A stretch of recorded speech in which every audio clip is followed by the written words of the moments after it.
Good evening, everyone. I'm Riley King, and welcome to the Riley King Newscast, right here on the Riley King Network. We have a lot of news to get to this Tuesday evening, so let's begin. First up, Youth Treatment Center ordered to suspend admission after suspected overdose. 4 girls, 1 boy taken to hospital after showing possible signs and symptoms of overdose. Let's take a listen to the video from WMUR News 9.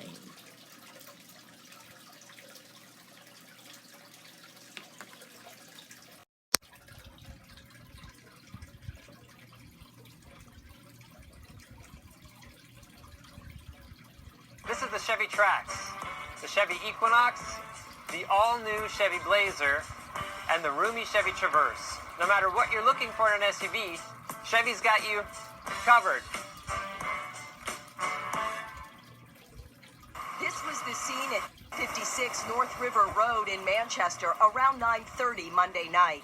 According to its website, Granite Pathways Youth Treatment Center meets the needs of youth ages 12 to 17 who are struggling with drug or substance abuse. Region 5 responded with 1 ambulance for a possible overdose at the facility. Upon arrival, there was actually 4 patients that had the symptoms of an overdose.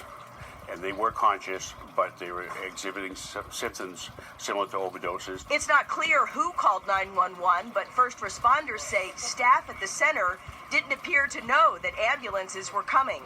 Manchester police were already at the scene dealing with another altercation and shifted to help with the mass casualty. In the dispatch from Manchester Fire, the caller said they suspected that these individuals or these juveniles had Xanax in their system.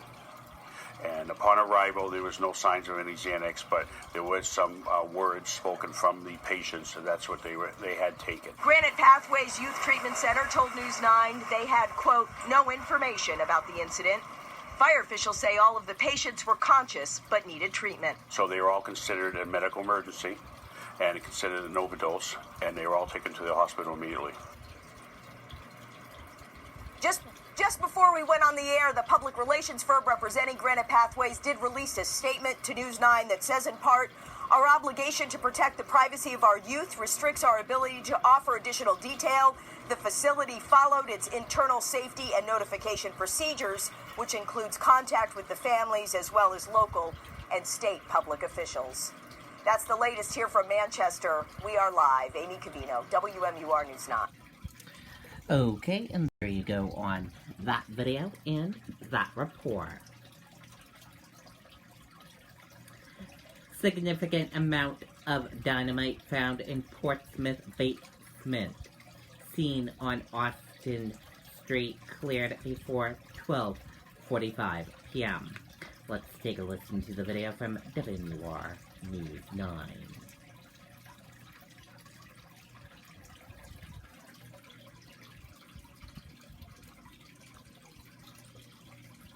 Know how?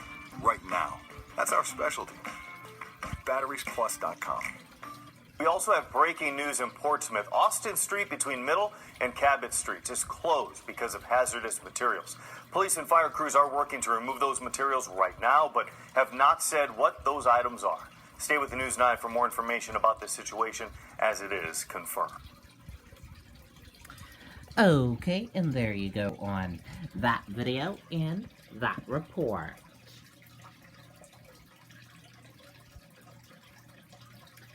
Manchester police look for woman accused of sexually assaulting teenage boy. Police search for Haley Carinza, 27. Let's take a listen to the video from WMUR News 9.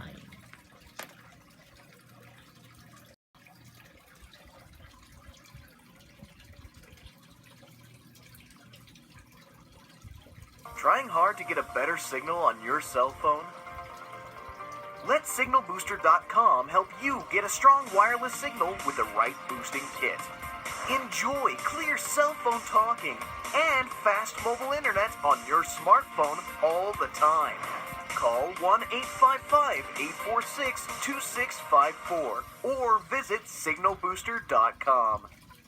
Right now, Manchester police need your help to find this woman you see on your screen there. She's accused of sexually assaulting a 14-year-old boy. Authorities say 27-year-old Haley Crizzen saw the boy in September and October. She's also accused of sending him inappropriate photos. If you have any information, you should call Manchester Police. Okay, and there you go on that video and that report. And now let's take a look at your U.S. stock market and see how your U.S. stock market closed for this Tuesday evening. And here's a look at that U.S. stock market for all of you for this Tuesday evening. Your Dow Jones Industrial Average closed in the green, went up. Your Nasdaq closed in the green, went up. S&P 500 closed in the green, went up. Gold closed in the green, went up. Oil closed in the green, went up. US 10-year closed in the red and went down. Euro/USD closed in the green, went up. And VIX closed in the red and went down.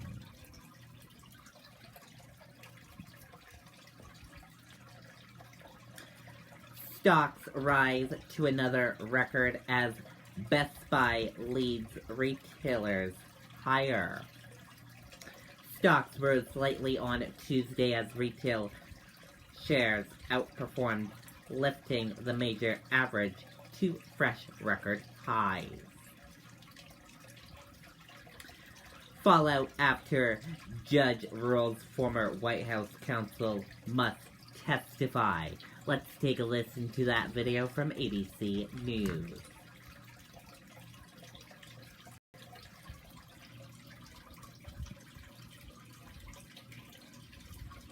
Washington now, and new developments in the impeachment showdown.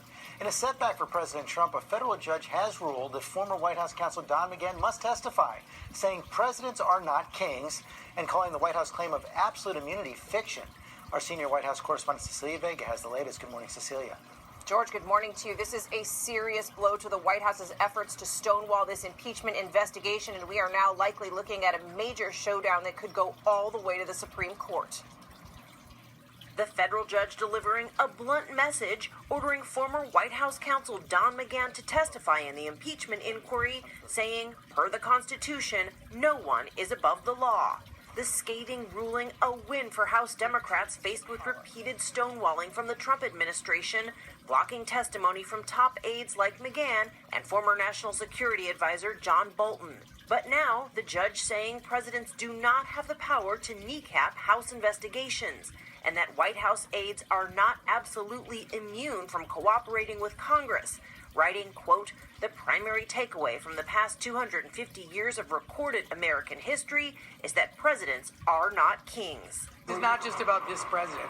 This is about upholding the rule of law. Overnight, Democrats claiming victory. What's good that the judge agreed with us. It's the law. Its oversight is American as apple pie.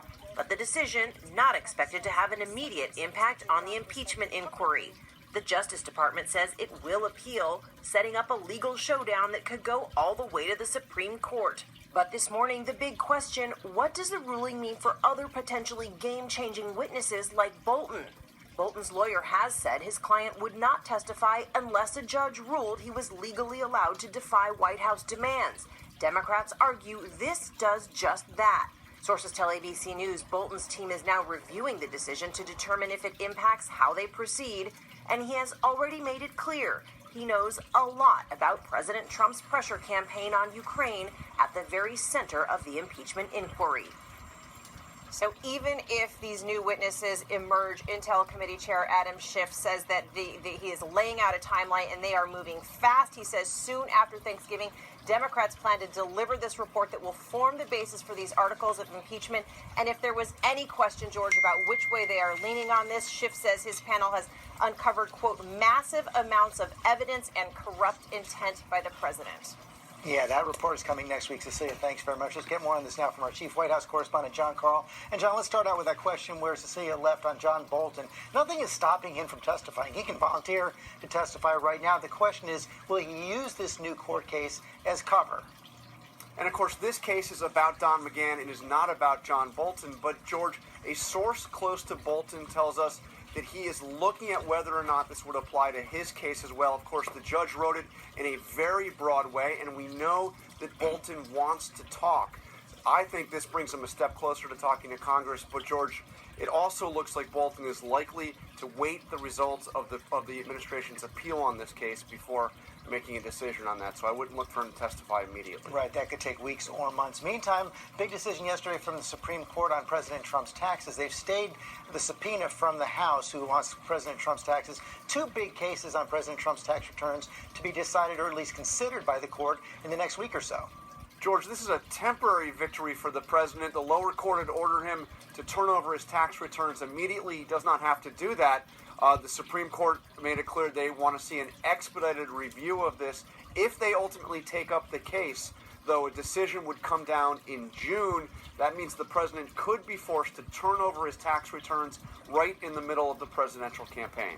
Then, John, the courts were busy yesterday. Another ruling that documents related to this Ukraine inquiry will come out in time for impeachment. This is a big deal. The court has ordered the administration to turn over some 200 pages of documents related to the decision to withhold funding for Ukraine. This would be the first documents related to this issue that have been made public.